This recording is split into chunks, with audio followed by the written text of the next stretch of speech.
Hare Krishna. So, I welcome all of you to the Sunday program. Uh, I'm going to speak on a topic which is a little peculiar. It is something that may not be very palatable for all of us. So, when all of us, when we live our lives, and our lives are testimonies that almost nothing in our life is certain. You know, it's the life is very unpredictable, very uncertain. What event is going to happen in our life? Now we can plan for different things, but how the things will turn out, no, it's very unpredictable, very uncertain. For example, we have the current corona crisis going on. Now, many of us would have had many different plans for the summers. I was planning to meet my Guru Maharaj. He comes here every year in the month of June, and I had actually saved my vacation time, and I was thinking I'd take my vacation during June, thinking that I would be able to meet him. And suddenly we had this worldwide crisis, and everything became chaotic, and all those plans went for a toss. So similarly, anything that we see in our life, it is very uncertain, very unpredictable. We can plan for things, but we can just hope that our plans will work out. But there is one thing in our life which is certain, it is sure. Nothing can actually um, uh, deviate that thing. Does anybody know what is that thing in our life which is certain? Death. Yes, that is correct actually. So death is something that is unavoidable, and each of us in our life. So there are also there are descriptions about death even in the scriptures where, for example, there is this description, the pastime where Vasudeva and Devaki, when they're riding in the in the when they are just married, and Kamsa is driving them on his chariot, and they are going towards Vasudev's house. Suddenly there is like Kamsa becomes ready to kill Devaki, and at that time Vasudev gives very profound philosophical instructions, or to Kansa. So one of the things he says is, no, death is sure to come. It was born the moment when you were born. It was born along with you. So it is sure to come. Why do you want something that is sure? Why do you want to kill your own sister to avoid something that cannot be avoided anyway? So death is something which is going to come anyway, and it is certain. I'm going to share my screen. Is everyone able to see my screen? Yes, true. Okay. So actually, now each one of us, may have had some experience when we were little kids with little children, and we might have first learned about, what is death and what exactly it means. I remember when I was a child, I may be around 7, 8 years. I did not know about death until I was 7 to 8 years old, and I came to know because I think one of my relatives, some distant relative, passed away, and the ceremonies that were to be done after his passing away were held at my home, and I actually couldn't really make out what exactly it means. My parents tried to explain me a little bit that this person is gone and he's not going to come back. So then I used to ask, where is he gone? Why is he not going to come back? He can surely come back sometime. And I actually heard so one of the ceremonies that happens is, they recite the section from Garuda Purana, where it talks about what ceremonies are to be done after death, what is the post-mortem destination of the soul. So there is a very vivid description that comes in the Garuda Purana, and that is chanted actually in one of the ceremonies. So I heard that, and it was chanted in Hindi, and that gave me some sense of what exactly death is. And obviously I was a little disturbed, But the first thing that I thought, that how death might feel like to like, if when it will happen to me. I mean, I could understand it is going to be there for everybody, and everybody has to die one day. And at that time I thought, it's no, it is a reality, but it is a very distant reality. It's not going to happen so soon. So I was a little okay. And then something I used to visualize, how I will feel when I die. So one of the things that I thought was, okay, I might be like sleeping, and or I might be pretending to sleep, and everybody would be thinking that I am not going to get up now, and they will take me to a place and they will try to burn my body, and it will pain a lot, when they will burn my body. So that was my understanding.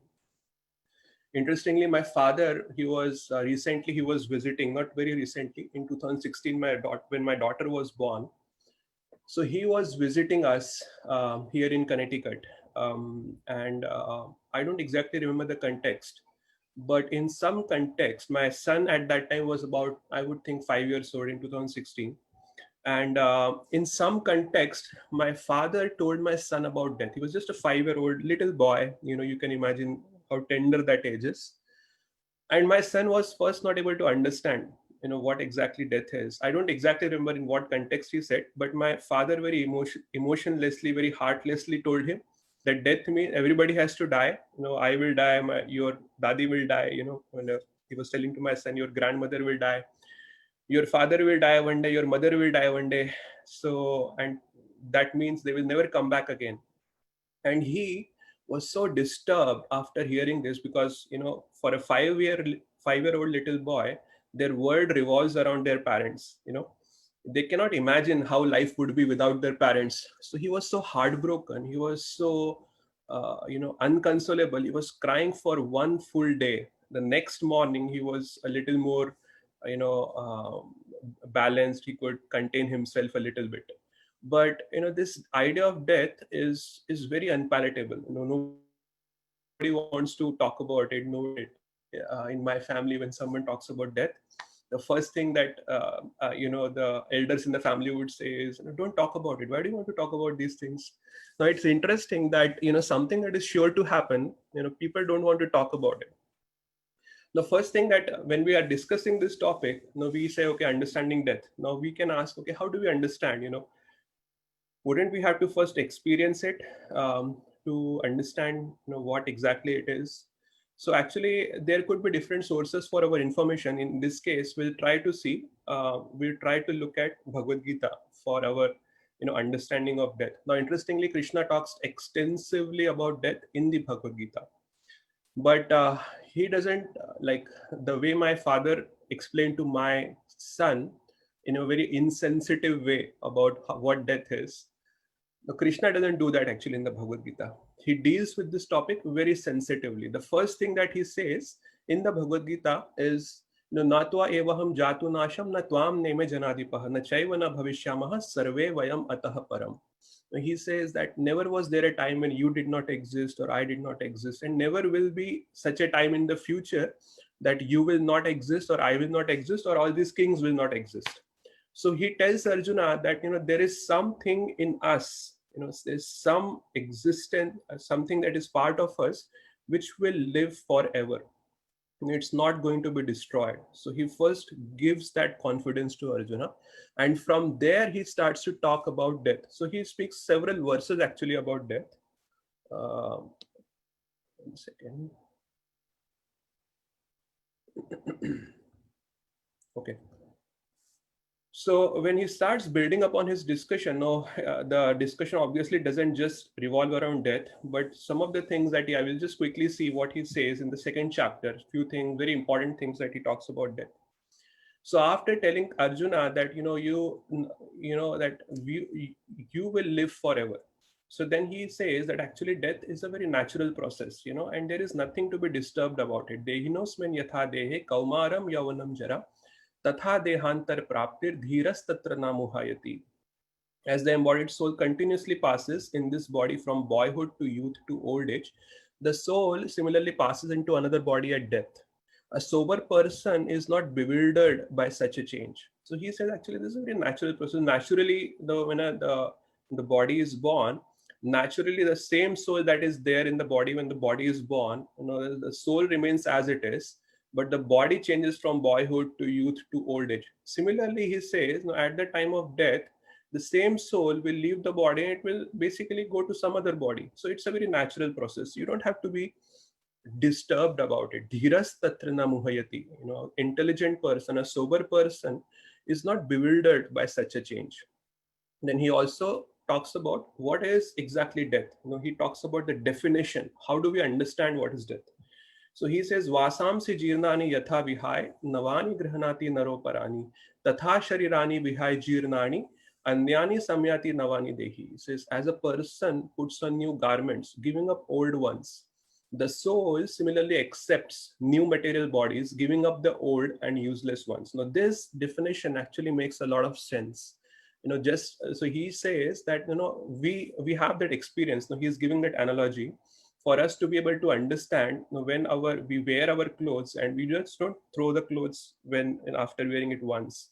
We wear it for some time, and as the clothes are worn out, they appear to become old, and they cannot be, they come to a stage where you can't wear them again. So at that time we throw it, and then we get some new clothes and we wear that. So similarly, when the body, it becomes old, it becomes, in some way it becomes obsolete, where the soul cannot reside in the body, can no longer reside in the body. It gives up that body and it acquires a new body. So this is like a definition that Krishna gives about death. And he also talks about that the death is inevitable. It is sure to come. There cannot be any question about it. So he says, Jatasya hi dhruvam mrityur dhruvam janma mritasya cha tasmadapi haryarithe na tvam sochitam arhasi. One who has taken his birth is sure to die, and after death, one is sure to take birth again. Therefore, in the unavoidable discharge of your duty, you should not lament. So every verse that he is speaking here in the second chapter, first he said, Dhiras tatra na muhyati. Here he is saying, Na tvam sochitam arhasi. Do not lament. Just do your duty, and then the death will anyway come, and there is nothing to be disturbed about it. Now we may say, okay, that's fine, that makes some sense, we can get a little understanding what death is, but what are we supposed to do with this information? How can we be sure that, okay, death will come to me, and how do we know that what is going to happen to me after death? Is there a way for me to understand? And what is it that I am supposed to make out of this knowledge? Whatever information that is available to us in the Bhagavad Gita about death, how do I use it for my benefit? So actually, there is a very famous comedian, Woody Allen. He had said, no, I am not afraid of death, I just don't want to be there when it happens. So it's a very nice way of putting things. Many of us, or not many of us, but many people may think, they don't just think about death, they don't want to think, and they just say that, okay, no, I am not going to die. There could be many reasons about it. They might think that, okay, death is maybe there, but it is a very, very distant reality. There's so many years are there, 100 years I have to live, so why do I worry? Similarly, there was another philosopher, is a Greek philosopher, Epicurus. Now he said, why should I fear death? If I am, death is not. And if death is, I am not. So why should I fear that which cannot exist when I do? So it's a nice way of putting it. No, death will not happen. What he is trying to say is, death will not happen to me, because when death is there, I am not there. And when I am there, death is not there. So I should not be worried about it. Now you may do some kind of word jugglery, and you can say things in different ways, but that is not going to change the reality. The death is there and it is going to come. You can be a little happy by doing some word jugglery. Now, interestingly, Epicurus is some of us would have heard about him. He is a very famous philosopher. I think he was there around 320 BC, and he actually stimulated a new Epicurism is the philosophy that is talked about. Many people who are in the field of philosophy, they know about him. So many people actually are very, they appreciate his philosophy a lot. Greece is a land where a lot of philosophers had come, and Prabhupada also talks about it a lot in his purports, and in his lectures also. He talks about Greek philosophers a lot. Now, gerontology is a field of knowledge which basically deals with the study of old age, and it wants to help in some ways of people who are becoming old. Many of us would know this gerontology. We would have heard about it, and it does help in many ways. People who are growing old, now the gerontology does help them. But what also happened is, some unscrupulous businessmen, they tried to misuse this gerontology, and they actually came up with a multi-million dollar business model where they came up with some products, and they said that if you use this product, it is going to give your old power back to you. You will feel young again. You will be able to do everything that you used to do when you were young. There are many different kinds of problems that people face when old age comes. We had once discussed this gerontology in one of our Bhagavad Gita discussions that we have on a daily basis. So after this, the Gerontological Society of America, they had to actually issue a statement in public interest.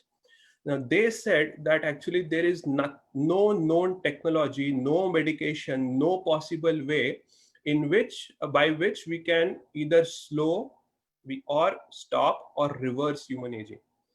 Slow means we cannot slow a person, a young person, to becoming old. Stop means we cannot stop like a young person from becoming middle aged, and from middle aged to becoming old aged, and or a person who is already old from growing further old and stop the death or slow the death in any way. Neither we can reverse it. We cannot make an old person young again. So what they can possibly do is they can cover up the signs. They can actually if the hairs are getting white, they can color it up. If the hairs are going away, they can give some cosmetic things so that you can cover it. And if there are wrinkles on the face, they can do some touch up so that the wrinkles are not visible. So now there are some other things also in which it helps a lot. But there is actually a statement they had to issue in public interest because people were trying to take advantage, and it had become, and it is still like a multi-million dollar industry. I have myself seen advertisements even in India, not just in America. Even in India, when I was there, I remember there were advertisements, and in one of the products that was marketed by Jitendra. The Jitendra is one of the very famous, at that time he was a very famous Bollywood star, and he actually was marketing one such product, of which basically promised that you would be able to get a lot of power even in old age. So now so when we were talking about gerontology, just as by the passage of time, the body will grow old, and by further passage of time the body has to die one day.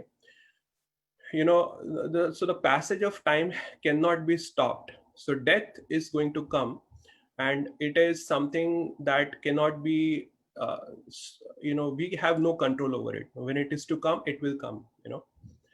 Now, how do we understand death? Is it necessary for us to be able to experience it, to be able to understand? And even if we experience it, or if someone has experienced it, they cannot come back again to tell us what their experience was and how did they feel when they were dying. So actually, now we sometimes we have this strange idea that to understand things, we have to see things from our own eyes. We have to experience things from our own senses to be able to understand those things. But that may not be always true. For example, if say when I was a little boy, I was not a little boy, but fairly young, I was maybe in my high school, and I had no idea how the stock market worked. And my brother, interestingly, he was deep into stock market at that time. So he used to watch those news channels that basically talk about finances. And every day morning at 10 a.m., he used to sit in front of that channel and with his laptop on his lap, and he will do some things, and then some graphs will show up on this TV screen. And then as the graphs will show like something going up, a line going up, his spirit will be he will have a little better spirit. And if the graph goes down, his spirit will also go down. And I could make no sense out of it. What does that mean? Similarly, we could have experienced that when we go to the hospitals, all of us or most of us would have at least once or twice visited hospitals. And oftentimes when a person is admitted in the hospital, there are some screens installed where they have some pulse monitoring things connected to the body, and some screens showing different kinds of graphs going up, down, this way, that way. I could make no sense out of it. What does that mean? How to read it? But a trained eye, someone who has been educated, they can understand, what is happening. Person who have been trained in the stock market, in finance, they can understand the meanings of those graphs. And based on how the graphs is going up or down, their, spirits goes up and down according to it. Similarly, the doctors can see, to give a little more relatable experience. Now, we might have seen people whose nails may have been discolored, and we might have said, okay, your nails are becoming discolored. One of my aunt, once it happened to me, my nails were yellowish, and my aunt said, your nails are becoming yellowish, that's very strange. And one of my distant relative who was a doctor who was visiting once, he also saw my nails, and he said, you have anemia. So actually he was a doctor and he had trained eyes, and he could make sense of those symbols that are showing up in the body, and he could figure it out that you had anemia and you have to be treated for it. But a person who is not trained, he will be able to not he will not be able to make out much sense out of it. For him different things will be just some symbolic representation of certain things. That's it, really, nothing else. So education and training is something that is very important for us to be able to understand. When we are educated, even if, say, death is coming, if we are not trained, if we are not educated, we will not be able to understand that, no, this is the time I'm leaving my body. But if we have a little education about what happens at the time of death, how do people generally feel, we will be able to make some sense. Okay, no, it is possible that I may be leaving my body. So now other thing is, okay, we have to be educated, we have to be trained. No, but how do we know, where is the source of that education from? Who should give us that education? Who should give us that training? We all understand that every field is different. If, say, for example, I may go to my brother for some financial information, for some stock market related information, or for some stock market related tips. But if, say, for example, I have been having a stomach ache for past 3 weeks, I will not think that, okay, my brother helped me with my finance related information, so let me go to him again and ask him about, how should I feel better with my stomach ache. No, I will go to a trained doctor for that. Because every field is different, and every field requires different kind of expertise. So similarly, if we have to know about death, we have to actually go to the proper source. And in our case, what we are taking right now is actually Bhagavad Gita, and we'll talk about it a little bit more later, that how Bhagavad Gita could be the right source for us to understand about death and make some sense out of what are we supposed to do with when we understand things from Bhagavad Gita. Now, the doctors, they actually have, the scientists and doctors, they all have actually unanimously agreed that the more they have, analyzed the human body, the more they have tried to study the human body, they have come to know a lot of things about the human body. And they have realized that actually the human body is a very wonderful machine. And there are different ways in which the human bodies function, and some of the things they are still not able to comprehend.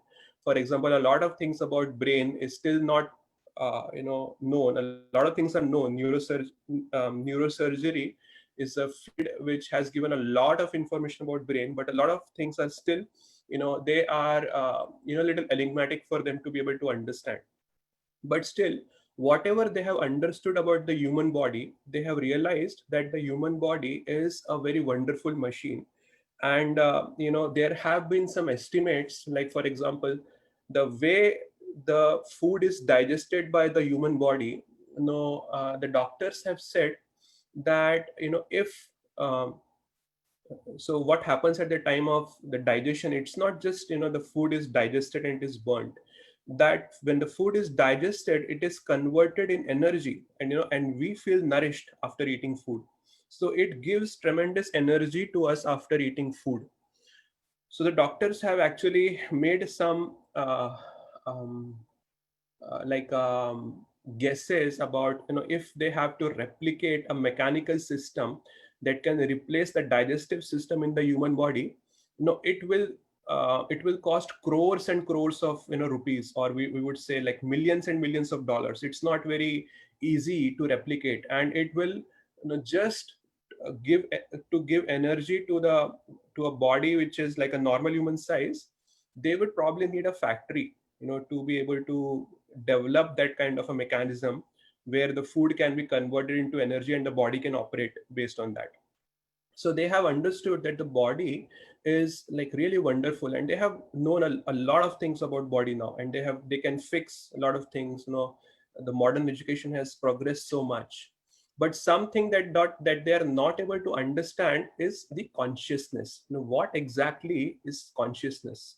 The consciousness is still a missing link in the whole equation.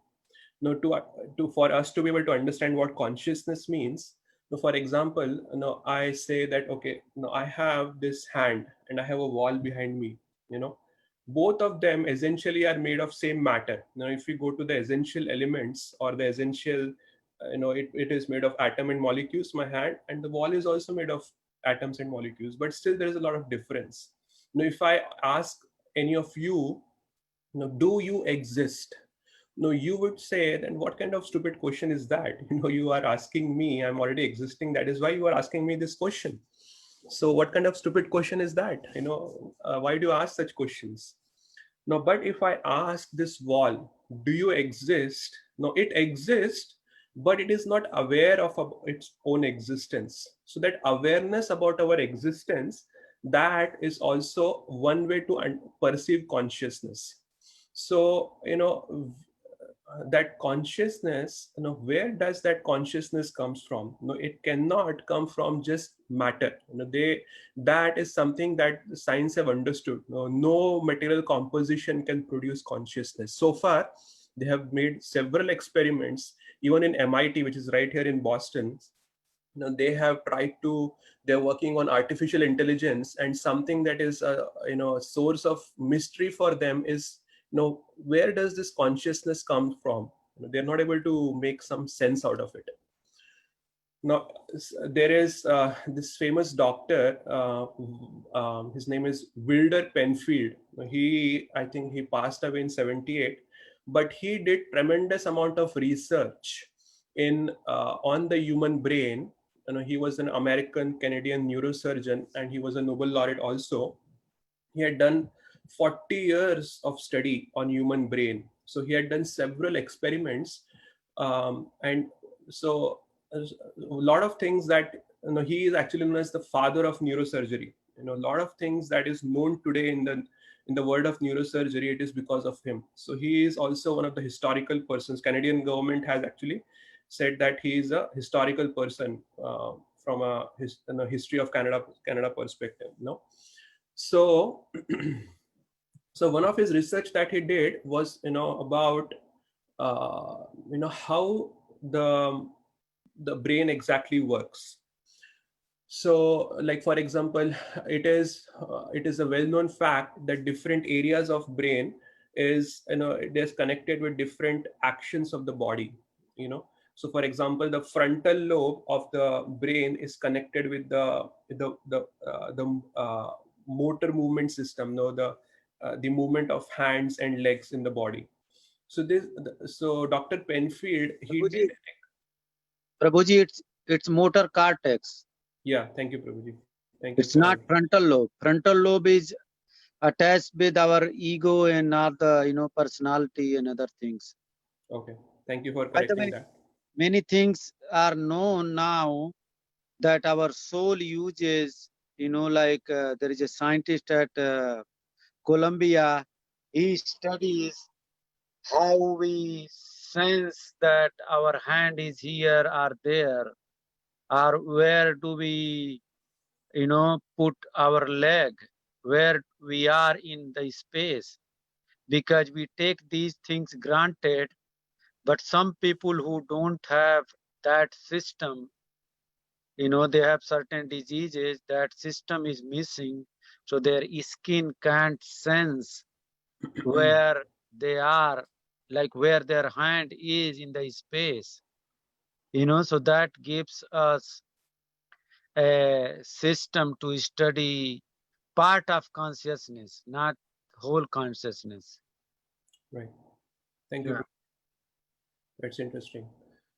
So one of the experiments that he did was, he actually had a person, and with all the different artificial things connected to his, outside of his brain. I don't exactly know what is it called. There's some wire-like things.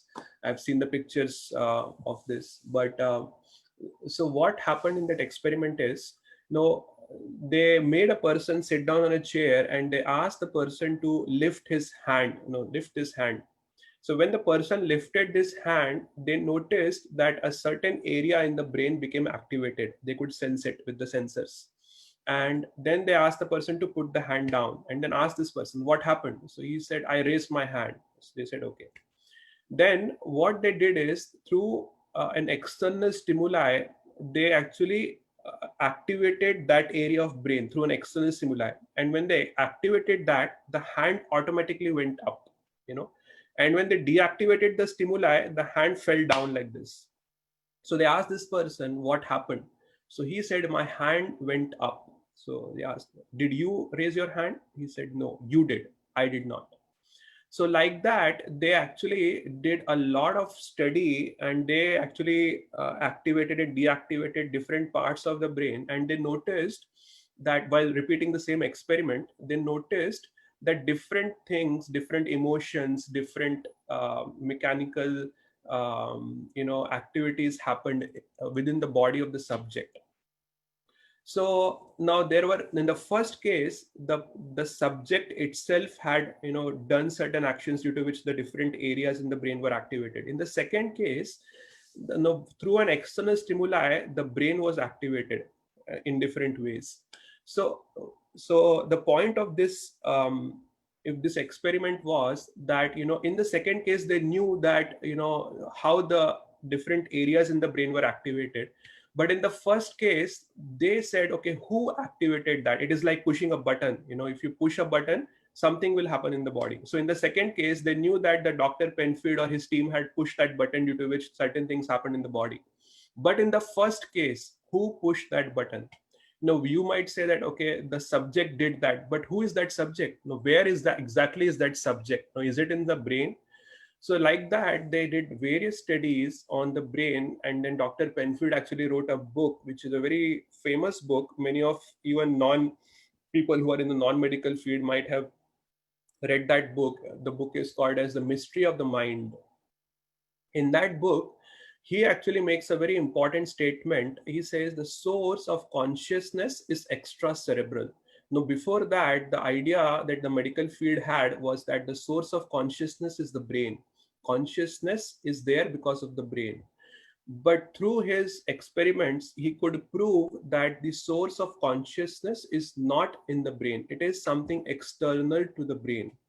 But what exactly is this, that they couldn't make out? The science, it can only point towards spiritual truths. It cannot actually conclusively prove spiritual truths or conclusively provide spiritual knowledge, because the science does not deal with it.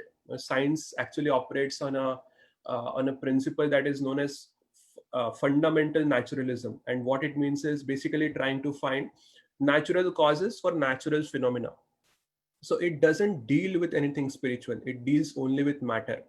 So it can only point towards some spiritual things. It cannot actually give any conclusive knowledge. But we understand from Bhagavad Gita that actually that extracerebral source of consciousness is actually the soul. Krishna says in the Bhagavad Gita in 2.17 Avinashi tu tad vidhi yena sarvam idam tatam.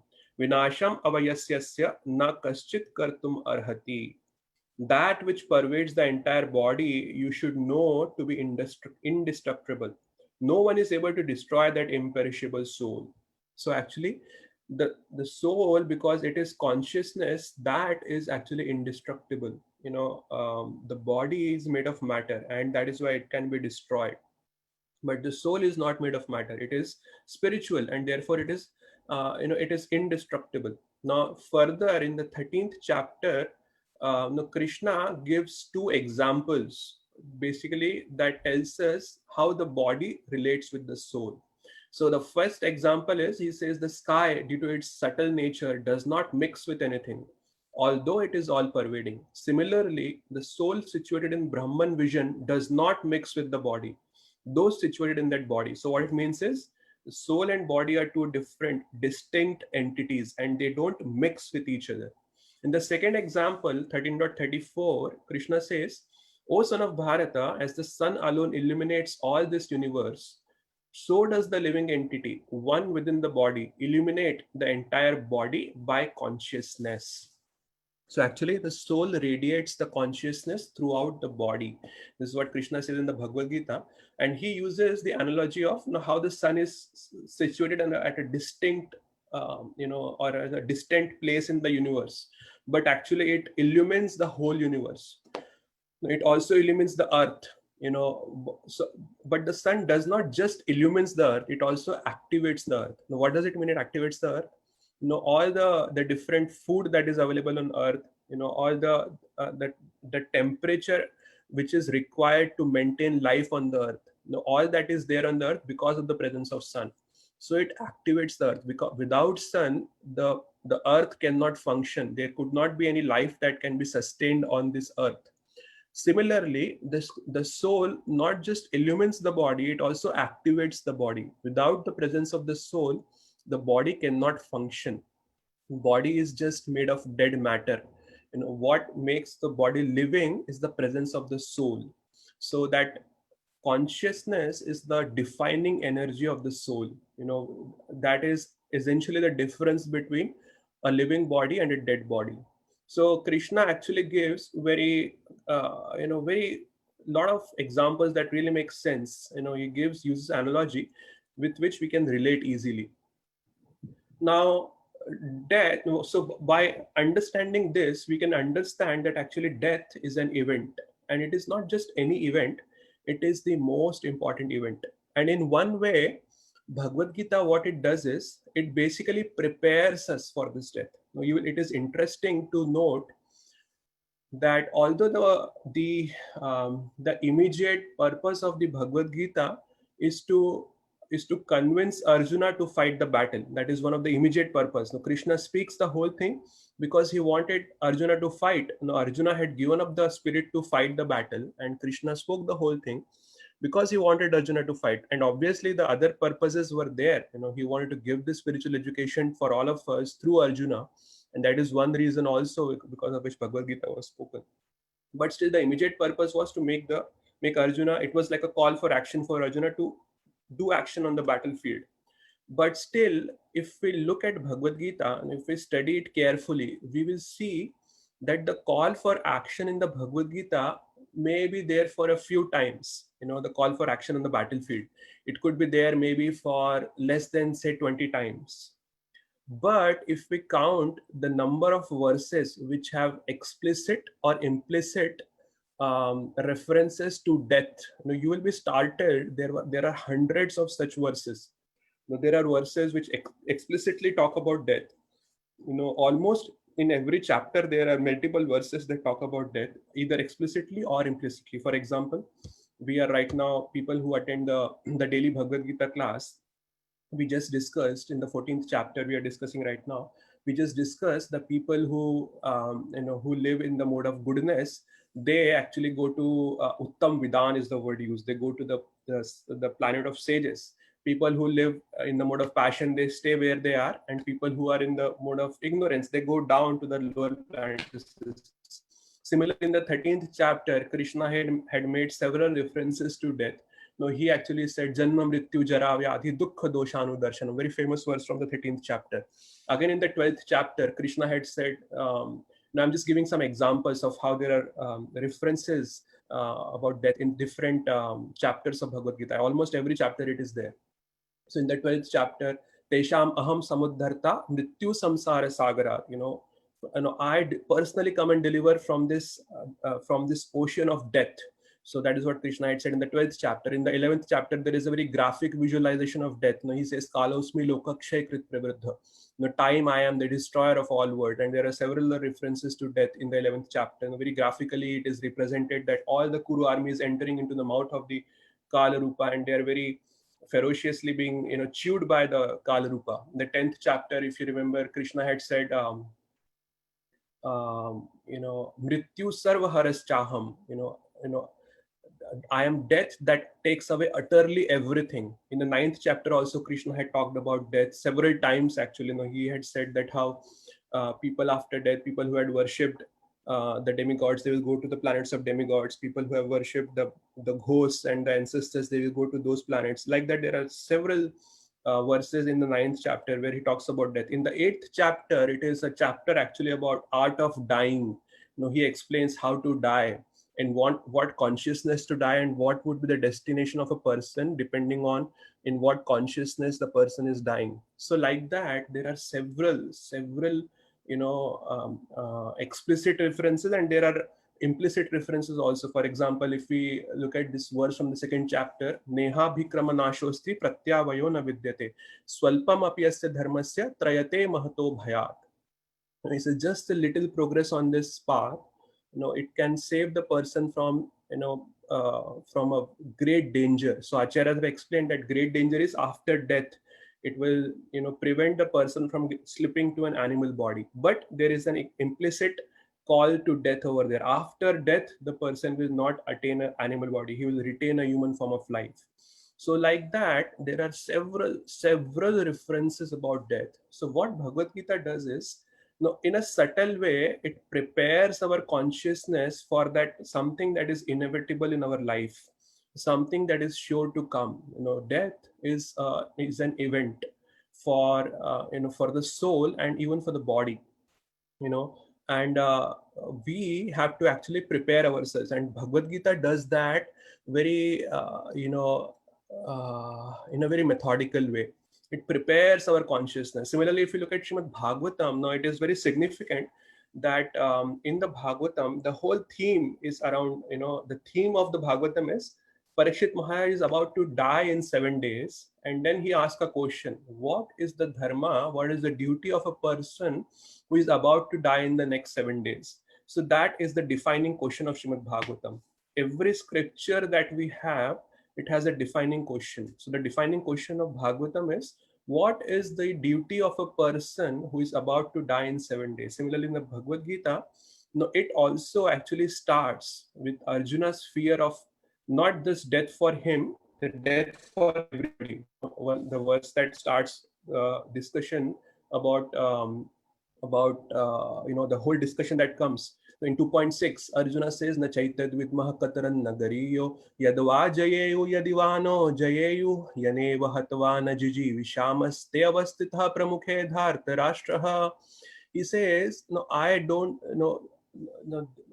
all my loved ones are standing in front of me and they want to kill me. And I don't want to kill them, but if I kill them, my loved ones will die, and if I don't kill them, they will kill me. So I don't know what to do.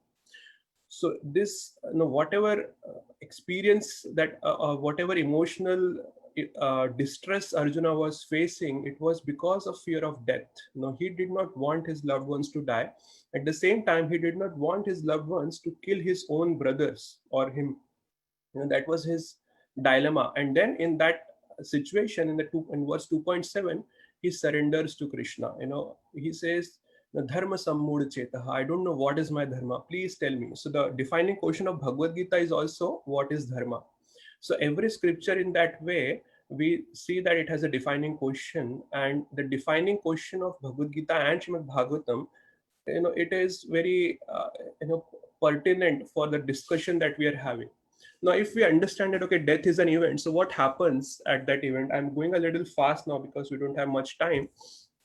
But what is that event that is happening? At the time of death, the current material body is terminated. The material body will no longer be there after death. I mean, it will perish. But from the point of view of soul, no, it is not a termination, it is a transition. So the soul will transition to another body. Now, how do we understand what is the criteria for the body to acquire, for the soul to acquire a new body? Now, again, if we look at the verse 2.22, which gives the definition of death, vasamsi jirnani yatha vihai. Now, it gives the analogy of the like a person, he changes his clothes. Similarly, at the time of death, the soul will acquire a new body. So now, if we take that analogy and we extend it a little bit, now how do we actually change our clothes? How do we decide that what clothes do I want to wear? So the first is our desire. I should like the new clothes that I'm wearing. I know it should be compatible with my desire on how I want to see myself. That is one. That is our desire. Second is the new clothes that I want to wear, that I want to buy. I have to obviously buy the clothes to wear. It should fit into my budget. I don't want to wear something which might be good, but which is completely out of my budget. It is similarly when the soul changes the body, the most important criteria is the desires. What desires are actually cultivated by the soul in the life. And the other thing is, what is the karmic budget of the soul? So the karmic budget means, so the principle of karma is basically a principle of cause and effect. And even material science have accepted that every cause has an effect, and conversely, as every effect has a cause. So all the actions that we do in our life, it will have a cause. And everything that is happening in our life today, it had a cause somewhere in either in this life or in the prior life. I am today in America because I did certain actions. I had to go apply for a visa. So many things I did to come to America, right? So if the effect is that I am in America, there had to be a cause for it. Similarly, if we understand this, Krishna says in the Bhagavad Gita, Udvam gachanti satvastha, madhye tishtanti rajasaha, jaganya gunavrittistha, adho gachanti tamasa. This is BG 14.18. He says, those situated in the mode of goodness gradually go upwards to the higher planets. Those in the mode of passion live on the earthly planets. And those in the abominable mode of ignorance go down to the hellish worlds. So actually this mode of goodness, mode of passion, and mode of ignorance, if you understand this verse, they are like mindsets. They are the way people lead their life, and depending on the way they have led this life, either they will go up, they will remain where they are after death, or they will go down. Now, how do we understand what is this up? What does this up mean? What does this down mean? And what does this remaining on the same place? What does it exactly mean? So if we understand that we are currently in America, and if I say up, heaven is up, if I say like this, and if we say the earth is round, so here is America, and almost at the opposite side of the globe is India. And people in India, if they also say the heaven is up, so the up in America and the up in India, it is almost in two different directions. So actually, how do we understand this? So actually, this up is not a geographical up, it is like a karmic up. Based on the different karmas that we have done in this life, either will go up basically refers to heavenly planets, or down, that refers to the hellish planets. Or if we have lived in the mode of passion, we will stay where we are. you know so it is interesting that right in the next verse, Krishna talks about a fourth destination. So in the three destinations that he had said is go up, go down, stay where you are. In 14.18 he says, Nanyam gunebhya kartaram yada drishtanu gunebhyascha param vetti mad bhavam sodi gacchati. When one properly sees that in all activities no other performer is at work than these modes of nature, and he knows the Supreme Lord who is transcendental to all these modes, he attains my spiritual nature. So that means, this person, this fourth option is neither to go up, neither to go down, neither to stay where you are. The fourth option is to get out of this material world. So, how do I understand that? Where do I get out? Where will I go? So, if we talk about, now we had used the analogy of the soul changing the clothes. If we use another analogy to understand this, so say for example, today I'm renting a home. This home where I am living, it is a rented home, and depending on I based on how my needs change, or based on the needs of my landlord, he might want me to evict this house, or I might want to evict this house on my own.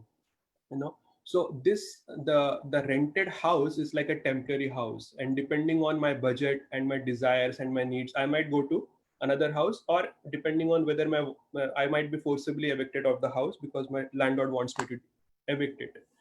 So actually, what does an intelligent person would do? He would think that, okay, enough of this renting business. Let me buy my own house. Let me have a permanent house where I can live. Of course, nothing in this material world is permanent, but we are just using an analogy here, so that to avoid all that, to avoid any uncertainty about my living, let me find a house which suits my needs, current needs, and in the immediate future needs, and let me buy that house and let me live in that house. Similarly, it is said the soul is spiritual by nature. It is permanent, it does not die. It has no end.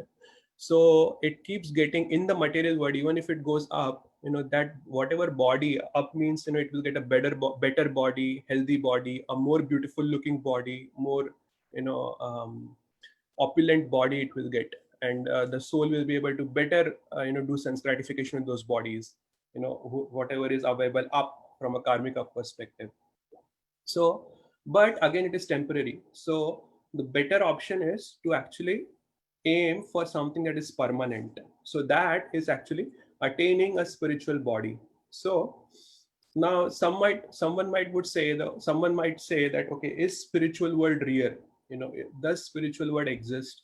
No, the skepticism is, it is good. No, we should not accept everything and anything. There has to be some rationale behind it. We cannot just, people might say anything.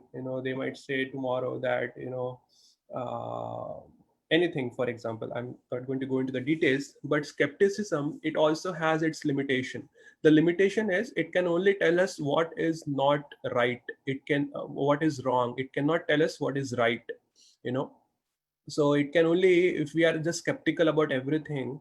So better idea is that, you make basically have some little faith in something and try that thing out and make some educated inference. So if we have to really infer, no, spiritual word, nobody has actually seen it. I have not seen it. Nobody that I know has actually seen it. We have just heard it from different people, but nobody has actually seen it. But if we have to make an inference, that is the spiritual world real, and does it really exist? So how can we infer that? So for example, today, if I am sitting here and just after 1 hour I just exit this room and I come back again here and I see here there is a lot, like a stock of uranium here, like a big stock, then I would think, how did this uranium come over here? This is out of place. Uranium is not supposed to be in residential houses. How did it come over here? There has to be some reasoning behind it. It is basically out of place here in this house. Similarly, we all have a desire to live forever. Nobody actually wants to die now. There's so much COVID-19 situation going on, and most of the people have quarantined themselves because they are in a constant fear that if they contract COVID-19, they might eventually die, and they don't want to be in that situation. So nobody has the desire to die. Everybody wants to live for as long as possible, and if possible forever. So but if we see this material world, everything in this material world is destructible. Everything, actually, the big skyscrapers are there, all our relatives, all our friends, everything is destructible. There is nothing in this material world that actually lasts forever. Nothing, actually, utterly nothing in this material world that lasts forever. Everything is destructible, everything is temporary. So if that is the very nature of this, if this word, if it is the nature of the matter to be temporary, to be destructible, where did that that urge to live forever come from? there has to be a source for it. Where did that urge come from? We see that every urge that we have, there are means to satisfy that urges. When we are hungry, there is food available in the nature to satisfy that urge. When we are thirsty, there is water available. When we have a urge for knowledge, when we want to know things, knowledge is available to us. Even the scriptures are given by God. So Bhagavad Gita, Bhagavatam, Vedas, all the scriptures are given by God. So whatever urges we have, there is a way to satisfy that urge in the nature. But this urge to live forever, we don't see anything in the material world where we can satisfy that urge. So where did this come from? So actually that points that there is something within us that is that is not material, and that has a source in something which is eternal, and that is actually the spiritual identity. So our intangible essence is the essence of our life, the essence of our consciousness is actually spiritual, it is eternal, and it is from that that source that urge of living forever comes from. And if we have an urge to live forever, but we see that this world itself is temporary, then there has to be a world which is not temporary. There has to be a place that is eternal. And so in that way we can make that inference. Now if I understand, okay, if I make that inference that there is a spiritual world, then how do I go to that spiritual world? Is there a way to get there? So actually Krishna gives us that understanding also, in the Bhagavad Gita. So in 12.9, for example, he says, Athachittam samadhatum na shaknoshi mai sthiram abhyasa yogena tato mam ichhaptum dhananjaya. My dear Arjuna, O winner of wealth, if you cannot fix your mind upon me without deviation, then follow the regulative principles of Bhakti Yoga. In this way, develop a desire to attain me. So actually, we see that based on our desires, we do a lot of things in this material world. Based on our, it is also based on, we just discussed that based on our desires, we will attain the next body. Whatever body we are going to get in the material world, that will be based on our desires. Hare Yes, Prabhuji. The time check. Okay. So actually, it's 5 p.m. So I would quickly finish this. So basically, Krishna says that we have to strive for that eternal thing, that eternal destination, and the best way is to fix our mind on that eternal thing. But if it is not possible for us to fix our mind on that eternal thing, then abhyasa yogena tato mam ichhaptum dhananjaya. Practice to, and then by that practice, develop a desire to attain me. Mam ichhaptum dhananjaya, because Krishna is eternal. When we have the desire to attain Krishna, who is eternal, we will be able to attain that eternal world. And then Krishna also says in the 8.5 Bhagavad Gita, he says, Anta kale cha mameva smarana muktva kalevaram yaha prayati samad bhavam yati nashti atra samshaya. And whoever at the end of his life quits his body, remembering me alone at once, attains my nature. Of this there is no doubt. But how do I think of Krishna at the time of death?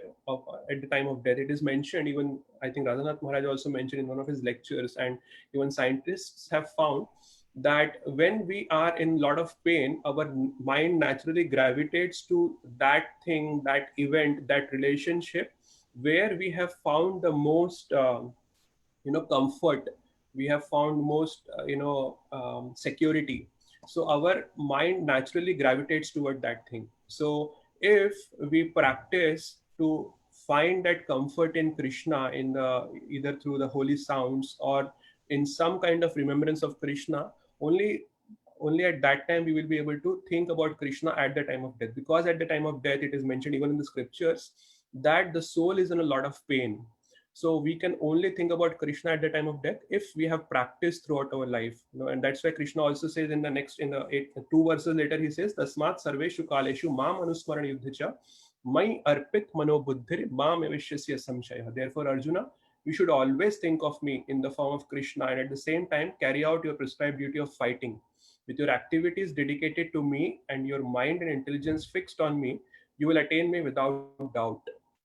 So he says that to think about me at the time of death, you have to practice, and therefore always think of me and then do your duty, whatever your duty is. Here in this case, Arjuna's duty is to fight. So he's saying that first remember me and then fight. So similarly for us, again, we have to think about Krishna or practice to think about Krishna, and at the same time do our duties. If we do like this, then at the time of death, we will be able to remember Krishna.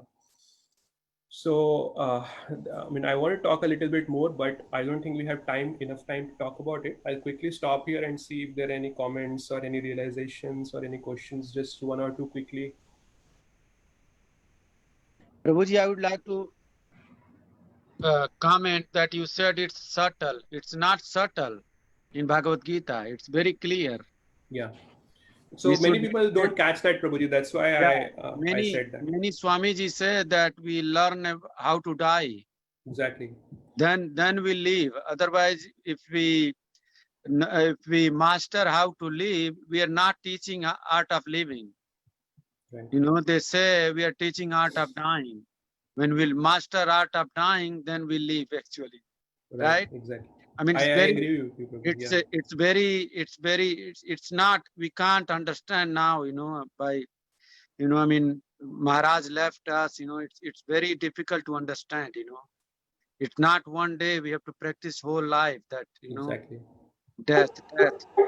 Then only we can understand. It's not easy. Ganapati Govind Prabhu, I think you should not hear the questions. You should continue with what you're saying, because it's so interesting, and so, I mean, the questions people can ask you privately or at another time. I think you should say whatever else you need to say. Mataji, we need time for at least few minutes for question and answer. Yeah.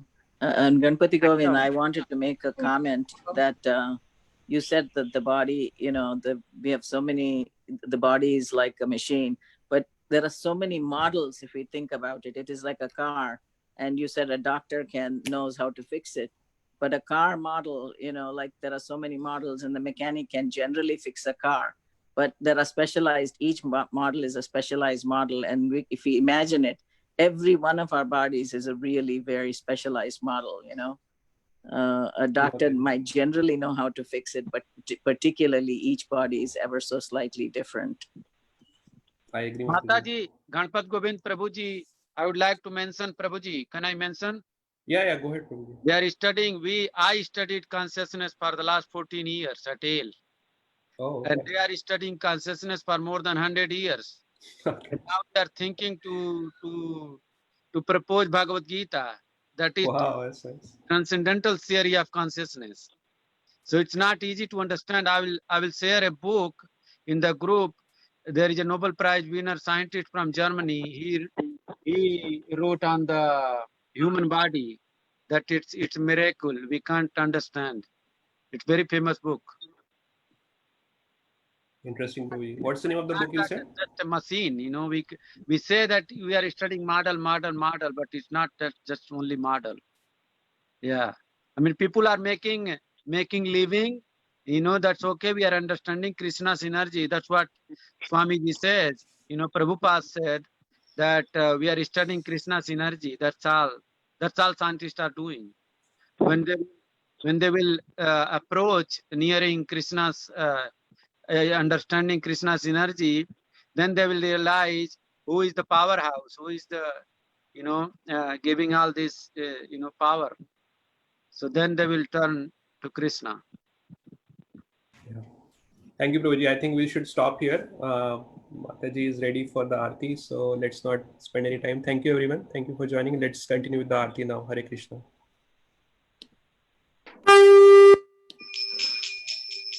Shri Jagannath Baldev Subhadra महारानी की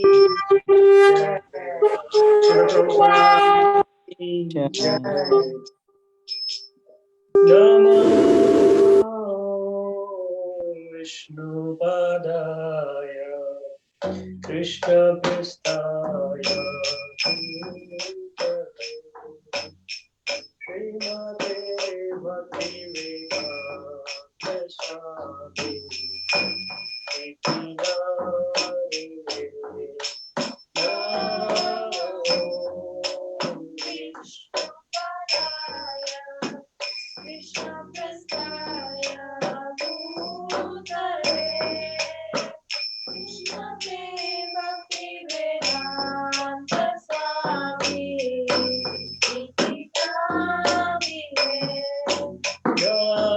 Namaste Saraswati Devi Gauravani Pracharine Nirvishesha Shuddhavani Satarini Namaste Saraswati Devi Gauravani Pracharine Nirvishesha Shuddhavani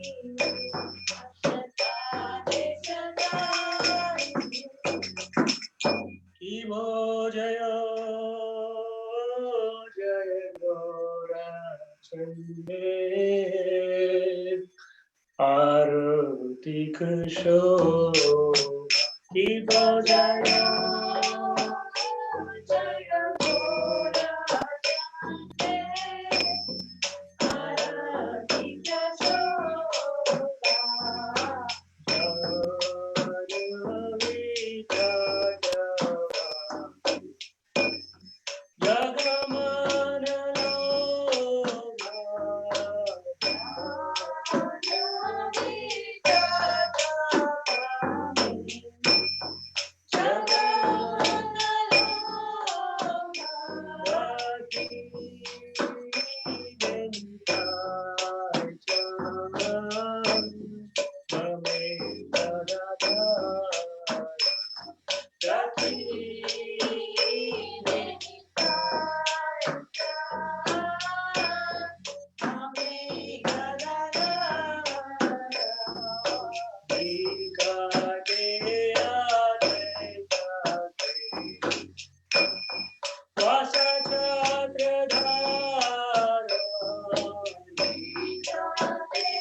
Chandrajini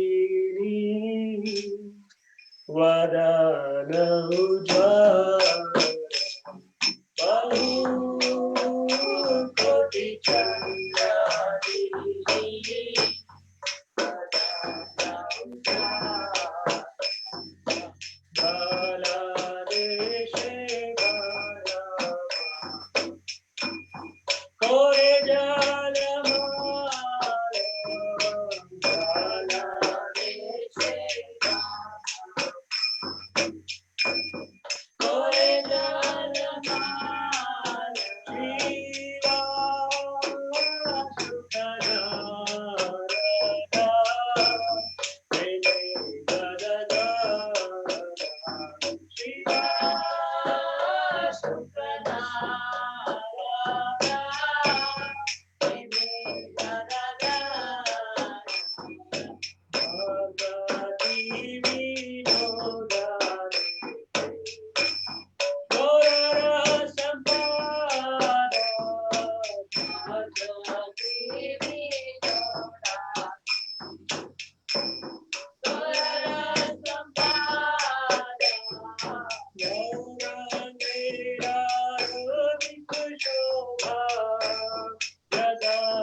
Prabhu Nityananda,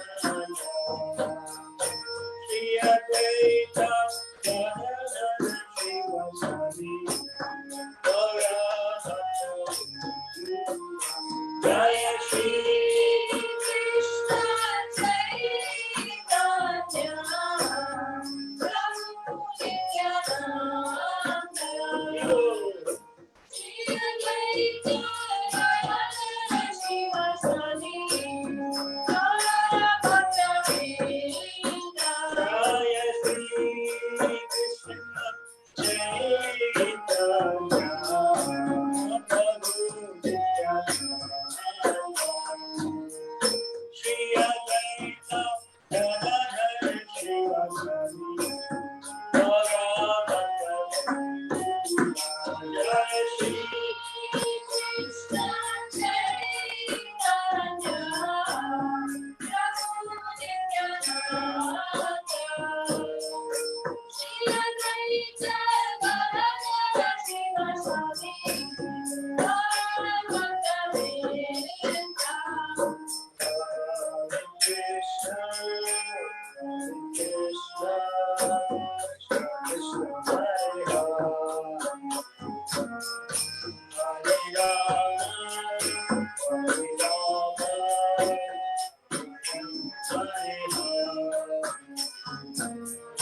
Hare Krishna, Hare Krishna, Krishna Krishna, Hare Hare,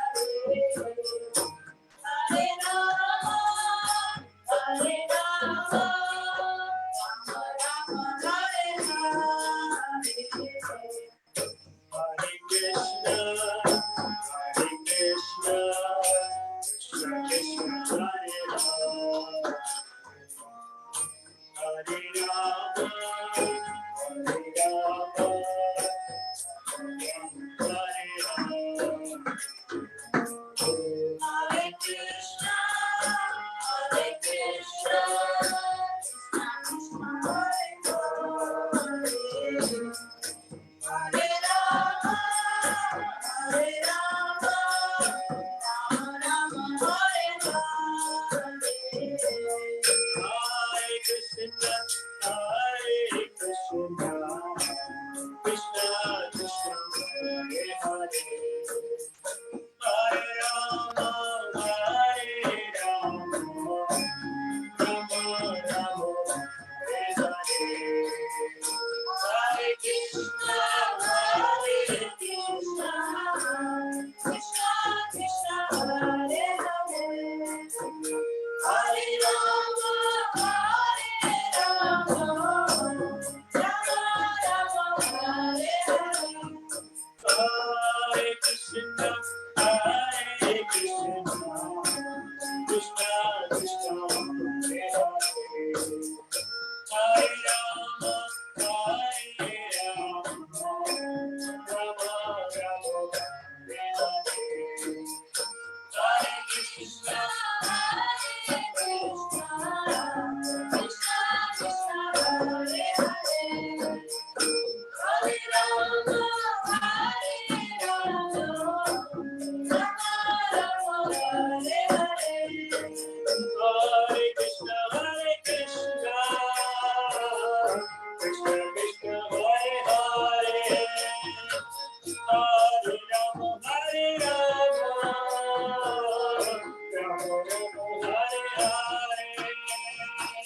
Hare Krishna, Hare Krishna,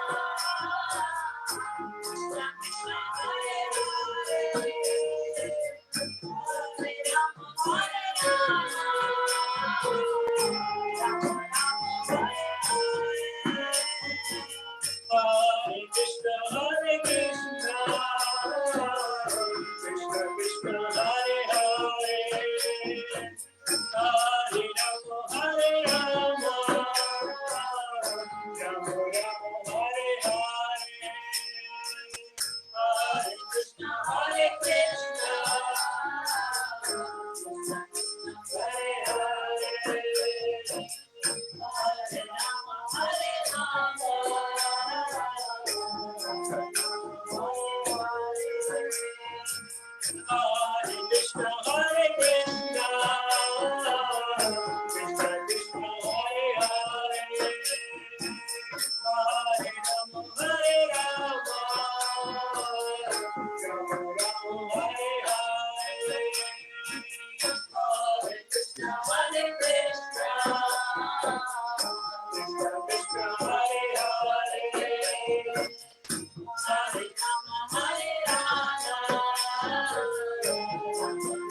Hare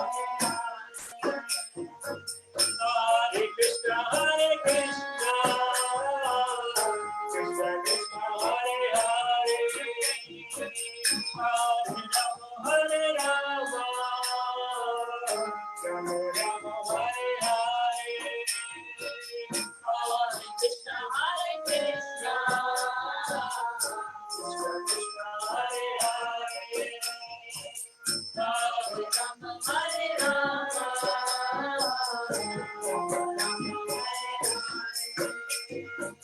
Hare Krishna, Hare Krishna, Krishna Krishna, Hare Hare, Hare Rama, Hare Rama, Rama Rama, Hare Hare, Hare Krishna, Hare Krishna, Krishna Krishna, Hare Hare, Hare Rama,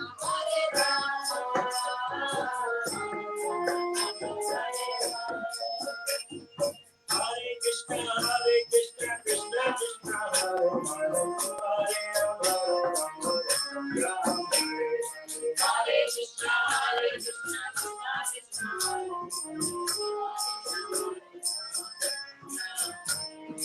Hare Krishna, Hare Krishna, Krishna Krishna, Hare Hare, Hare Rama, Rama Rama, Hare Krishna, Hare Krishna, Krishna Krishna,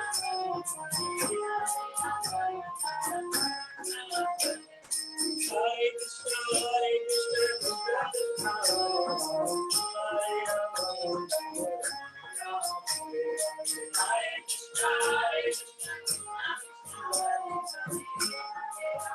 Krishna, Hare Krishna, Hare Krishna, Krishna Krishna, Hare Rama, Hare Krishna, Hare Krishna, Hare Krishna, Hare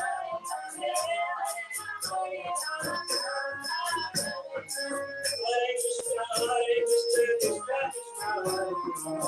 Hare Rama, Hare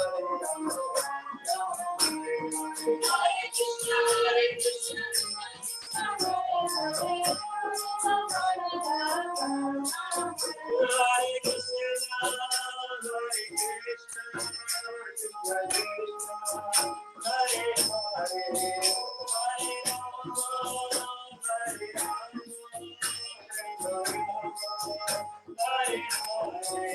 Krishna, Hare Krishna,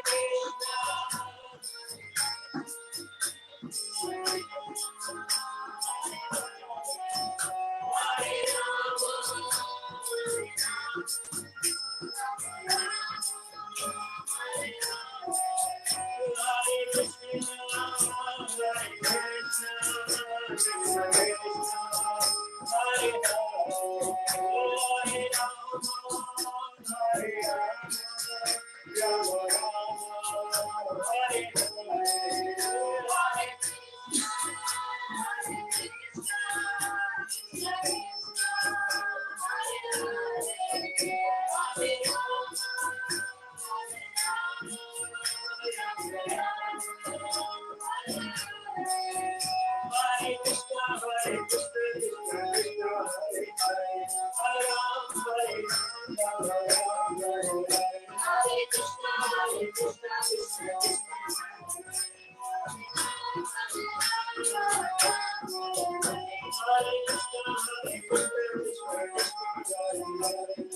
Rama, Hare Krishna,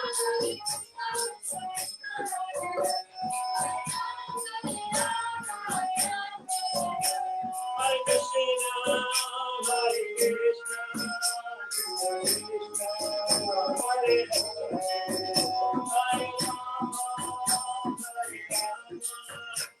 Hare Rama, Hare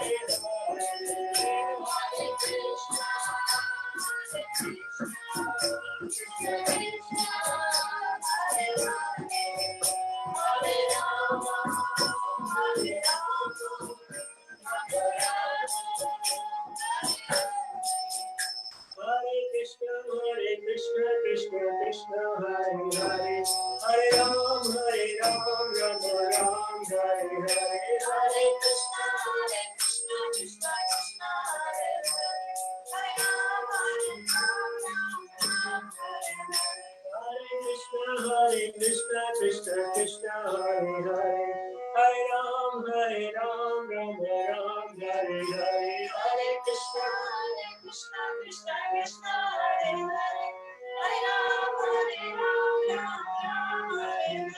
Hare Krishna, Krishna Krishna, Hare Hare, Hare Ram, Ram Hare Hare. Hare Krishna, Krishna Krishna, Hare Hare, Hare Ram, Ram Hare Hare. Hare Krishna, Krishna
Hare Om Vishnupad Paramahansa Paravajakacharya Jasa Tarasat Shri Srimad Divine Grace Bhai Charanavinda Prabhupada Ki Jai. Om Vishnupad Paramahansa Paravajakacharya Also Tarasat Shri Srimad Divine Grace Srila Bhakti Siddhanta Saraswati Goswami Maharaj Srila Prabhupada Ki Jai. Ananta Koti Vaishnava Rinda Ki Jai. Namacharya Shila Haridas Thakur Ki Jai. Prem Se Kaho Shri Krishna Chaitanya Prabhu Nityananda Shri Advaita Gadadhar Shri Vasudeva Gaura Bhakta Vrinda Ki Jai. Shri Shri Radha Krishna Gopa Gopinath Shama Kunda Radha Kunda Gira Govardhan Ki Jai. Vrindavan Dham Ki Jai, Mayapur Dham Ki Jai, Jagannath Puri Dham Ki Jai, Ganga Mai Ki Jai, Jamuna Mai Ki Jai, Bhakti Devi Ki Jai, Srimati Tulsi Maharani Ki Jai, Lord Jagannath Baladev Subhadra Devi Ki Jai, Lord Nrsimhadev Ki Jai, Shri Shalagram Shilas Ki Jai, Shri Giriraj Maharaj Ki Jai, Shri Shri Goni Tai Ki Jai, Shri Shri Goni Tai Ki Jai. Srila Prabhupada Ki Jai, Samaveta Bhaktavinda Ki Jai, Go Premanandi. Hari Bol. Praise to the assembled devotees. All glories to the assembled devotees. All glories to the assembled devotees. All glories to Sri Sri Guru and Gauranga. Glories to Srila Prabhupada.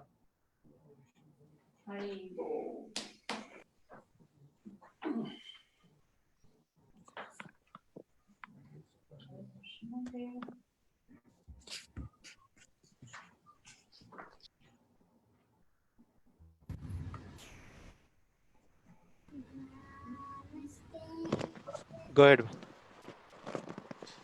Namaste Narasimhaya.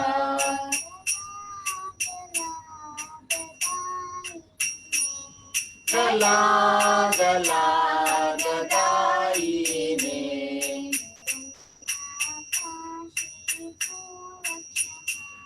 Hiranyakashi Purvakshaha.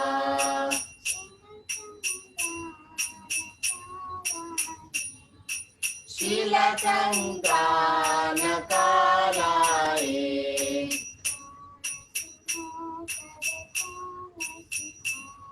Ito nasimo parato nasimo.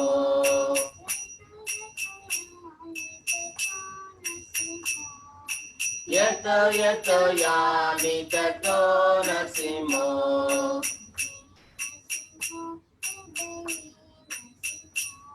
Dahi nasimo hridaye nasimo.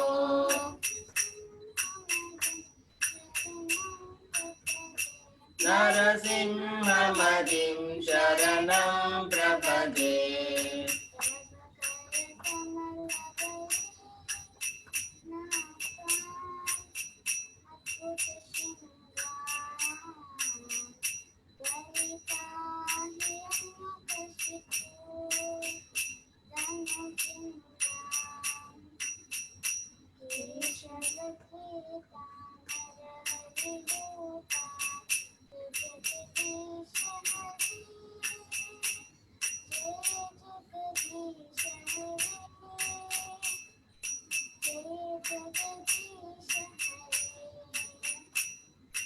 Tava kara kamalavare naka adbhuta shinga dalita hiranyakashipu tanubringa keshavadita narahari rupa jaya jagadisha hare Jaya Jagadisha Hare Jaya Jagadisha Hare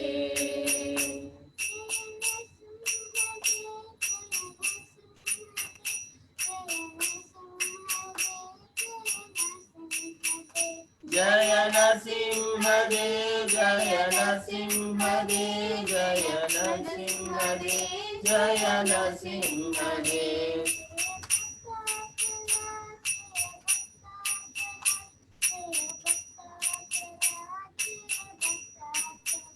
Jaya Bhakta Prahlad Jaya Bhakta Prahlad Jaya Bhakta Prahlad Jaya Bhakta Prahlad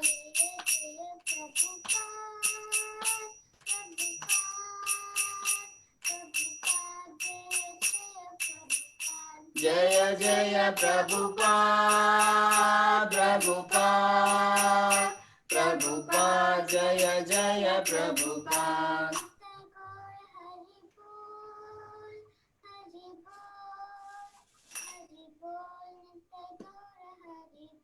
Nitai Gaur Hari Bol Hari Bol Hari Bol Nitai Gaur Hari Bol Narasimhadeva भगवान की Jai Srila Prabhupada की Jai गौर प्रेमानंदे Hari Hari Hari बोल। Bol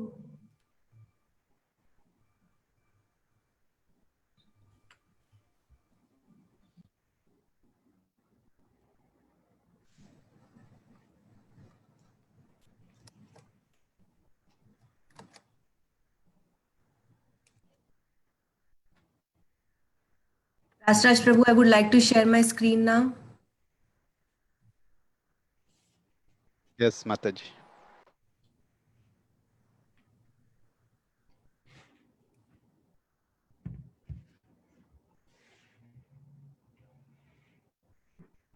Hare Krishna. Thank you very much, everybody, for coming for the Sunday program this evening. We have two fee sponsors for today.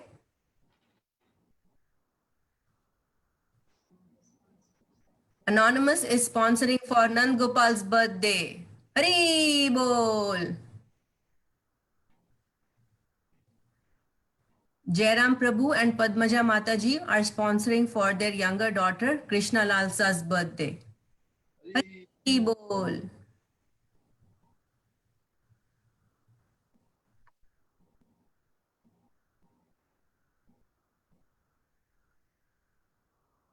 Thursday, July 16th is Ekadashi.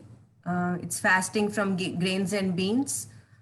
It's also recommended that we increase our absorption in devotional activities that day. You can chant extra rounds of Hare Krishna Mahamantra, read Srila Prabhupada's books. We will have Ekadashi Kirtan from 6 p.m. to 7 p.m.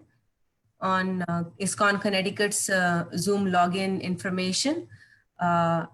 The details will be shared a day earlier, but it's the same login ID that we use for all our ISKCON Connecticut's virtual and online programming.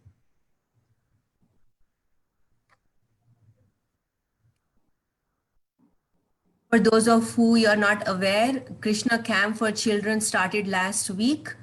We have 3 age groups this year. The youngest group is from, I believe, from 4 to 7. Then the Damodar group from 8 to 11. And the oldest group, Govinda, which is 11 plus years. Details are available on the ISKCON Connecticut website. We still have the camp till, I believe, August 9th. So if you are interested, please do not be concerned about the first class that your child might have missed. We highly encourage that you enroll your child or your children for the camp. Details are available at the website, Krishna Camp 2020, under the About tab at our temple's website.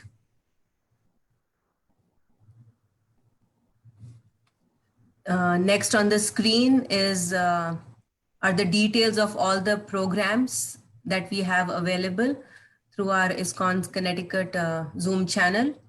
We have a chanting of Narsim Kavach every day. We have a Sunday school for children from 2:30 to 3:45 on Sunday. We also have the camp on Thursday from 2:30 to 4 for children. There is a Bhagavad Gita class for children on Saturday from 5 to 6 p.m. For adults, there is a class every day from 7 to 8 p.m. from Monday through Saturday, Bhagavad Gita class. And the Sunday class is from 4 to 5 p.m. And we also have the Saturday morning Srimad Bhagavatam class from 8 a.m. to 9 a.m. And of course, this Thursday, we will also have the Ekadashi Kirtan from 6 to 7 p.m. So Rasraj Prabhu, we can have the chanting for the fee sponsors now.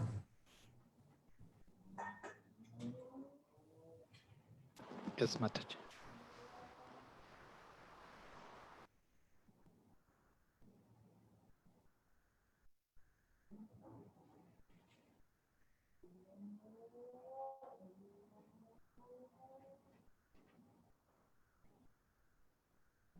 Prabhu, unmute yourself.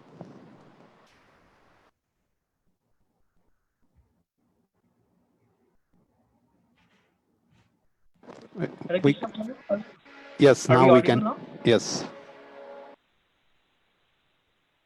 Hare Krishna, Hare Krishna, Krishna Krishna, Hare Hare, Hare Rama, Hare Rama, Rama Rama, Hare Hare, Hare Krishna, Hare Krishna, Krishna Krishna, Hare Hare, Hare Rama, Hare Rama, Rama Rama, Hare Hare, Hare Krishna, Hare Krishna, Krishna Krishna, Hare Hare,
Hare Krishna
गौरनिताई की जय, श्रील प्रभुपाद की जय, जय जय।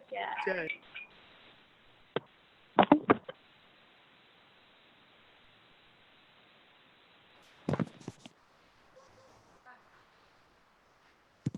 Hare Krishna.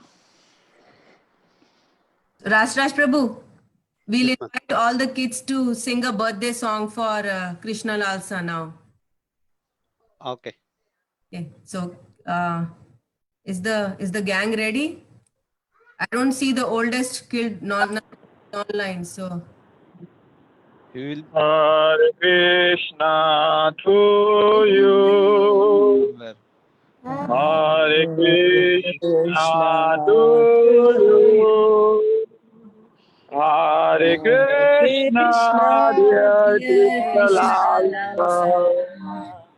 Hare Krishna to you. May you never fade again. May you never fade birth again. May you never fade birth again. Go back home, back to Godhead. Go back home, back to Godhead. Go back home, back to Godhead.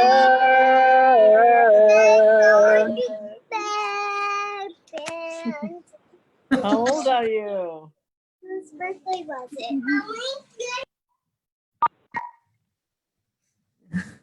Thank you, Prabhuji. Thank you, Prabhuji. Thank you. How old are you, Krishna Lalsa? 8. Oh, big girl. Thank you very much, everybody. And we'll see you tomorrow for the Bhagavad Gita class at 7 p.m. Thank you. Very much for participating. Hare Krishna. Hare Krishna. Ki Jai. Jai. Gaur Premanande. Hare Hare Bol. Lord Shiv Jagannath Baldev Subhadra Devi ki. Jai. Shri Gaur Nitai ki. Jai. Giriraj Maharaj ki. Jai. Narsingh Dev Prahlad Maharaj ki. Jai. Naam Shilas ki. Jai. Gaur Premanande. Hare Hare Bol. Hare Krishna. Rashmi, we leave now. Yes, Mataji. Yeah, Hare you have the Krishna, controls. everyone. Hare Krishna. Yeah. Hare Krishna. So we are closing that. Thank you for joining.